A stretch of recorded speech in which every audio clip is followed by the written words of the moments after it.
বিপিএফৰ হয় বজাৰে বজাৰে কেইদিনৰ পৰা ঘূৰি আছে আজি এই নেহৰু বজাৰত কি ক'ব?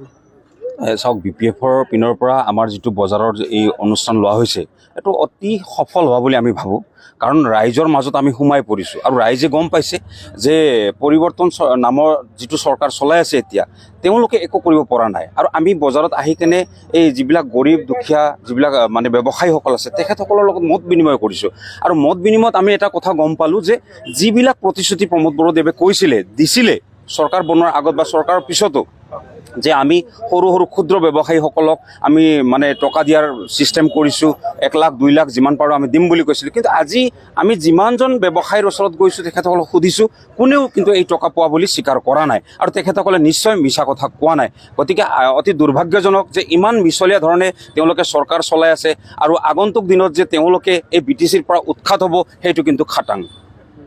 আজি BPF-এ শাসনত নাই, কিন্তু শাসক গোষ্ঠীৰ মন্ত্ৰী MLA দিছপুৰৰ পৰা আজি বাহৰ পাতি আছে চিডলি বিধানসভা সমষ্টিত অপজিশ্যন পাৰ্টিৰ পৰা, এইটো কি বুলি ভাবে? নাই, এইটোতো অতি দুৰ্ভাগ্যজনক। আৰু তেওঁলোকে এটা সমষ্টি এইটো উপ নিৰ্বাচনৰ কাৰণে ইমানেই ভয় খাইছে BPF দলক।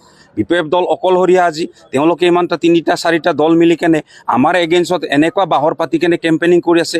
মানে তেওঁলোকে ঠায়ে ঠায়ে সভা সমিতি পাতিছে, মানে মন্ত্ৰী MLA ইয়াত নামিব লগা হৈছে। গতিকে তেওঁলোকে নিশ্চয় ভয় খাইছে। আমি এইটো কিন্তু আমি খাটাংকে ক'ব পাৰোঁ যে BPF দল আজিৰ দিনত কিন্তু শক্তিশালী, কাৰণ BPF দলৰ লগত ৰাইজ আছে। BTC বাসী ৰাইজে BPF দলক ভাল পায় আৰু BPF দলৰ যিটো আদৰ্শ আছিলে সেইটোক ভাল পায়। আৰু যোৱা বিগত দিনকেইটাত আপোনালোকে লক্ষ্য কৰিব পাৰিব যে যোৱা 2020 চনতো এই BTCৰ ৰাইজে আমাক 17খনকৈ আসন দিছিলে, কিন্তু ইয়াত অন্যায়ভাৱে এখন চৰকাৰ বনাই দিয়া গ'ল। আৰু সেই চৰকাৰখনে যে আজি কাম কৰিব পৰা নাই সেইটো কিন্তু দিছপুৰীয়া আমলাসকলে আজি গম পাই গৈছে।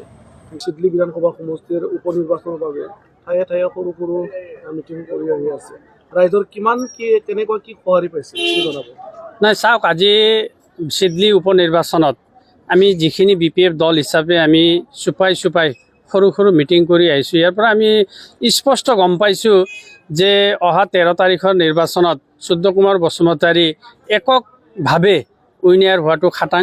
কাৰণ সৰ্বসাধাৰণ ৰাইজৰ মাজত BPF দল সোমাই গৈছে আৰু ৰাইজৰ লগত যি মতামত কৰিছে সেই মতামতত স্পষ্ট হৈ গৈছে যে ইয়াত বৰ্তমান যিটো UPPL-ৰ চৰকাৰ, এই চৰকাৰখনে BTC-বাসী ৰাইজক প্ৰতাৰণা কৰিছে, মিছলীয়াভাৱে কথাবিলাক কৈছে, যাৰ কাৰণে ৰাইজ অতুষ্ট হৈ আজি BPF-ৰ ফালে সম্পূৰ্ণ মানে ঢাল খাইছে। গতিকে তাৰ বাবে আমি স্পষ্ট হৈছোঁ দল হিচাপে যে চিডলি সমষ্টি আমি এককভাৱে উইনাৰ হ'ম। তাৰপিছত 2025 চনত যিটো BTC নিৰ্বাচন, এই নিৰ্বাচনতো একক সংখ্যাগৰিষ্ঠৰে হাগ্ৰামা মহিলাৰী ছাৰে চৰকাৰ গঠন কৰিব পাৰিব বুলি আমি আশাবাদী। কিমান ভোটৰ ব্যৱধানত জিকিব বুলি ভাবে?